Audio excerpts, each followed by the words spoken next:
La pureté. Ô Fils de l'Esprit, voici mon premier conseil. Aie le cœur pur, bienveillant, rayonnant, afin que soit tienne une souveraineté ancienne, impérissable, éternelle. Parole. Le verre vide. Abdu'l-Baha savait toujours ce qu'il y avait dans le cœur des gens, et il aimait beaucoup ceux qui avaient un cœur pur et rayonnant. Une dame avait eu le grand honneur d'être invitée à dîner chez Abdu'l-Baha. Alors qu'elle écoutait Abdu'l-Baha prononcer des paroles de sagesse, elle vit devant elle un verre d'eau et se dit: Oh, si seulement Abdu'l-Baha pouvait prendre mon cœur, le vider de tout désir terrestre, puis le remplir d'amour divin et de compréhension, comme on le ferait avec ce verre d'eau. Cette pensée lui traversa rapidement l'esprit, et elle n'en dit rien.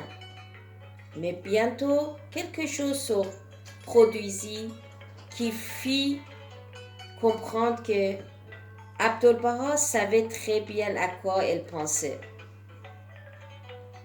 Au beau milieu de son allocution, il s'interrompit, appela un serviteur et lui glissa à l'oreille quelques mots en persan. Le serviteur, se dirigeant lentement vers la dame, prit son verre, le vida, puis le remplaça devant elle.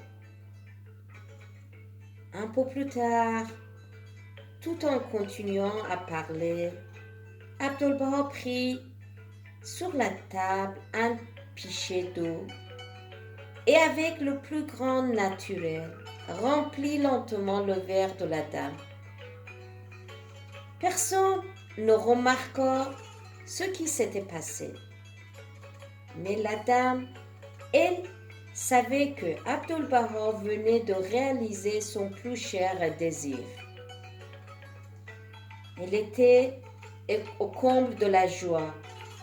Elle savait désormais que les cœurs et les esprits étaient, pour Abdu'l-Baha, comme des livres grands ouverts, et qu'il les lisait avec beaucoup d'amour et de bienveillance.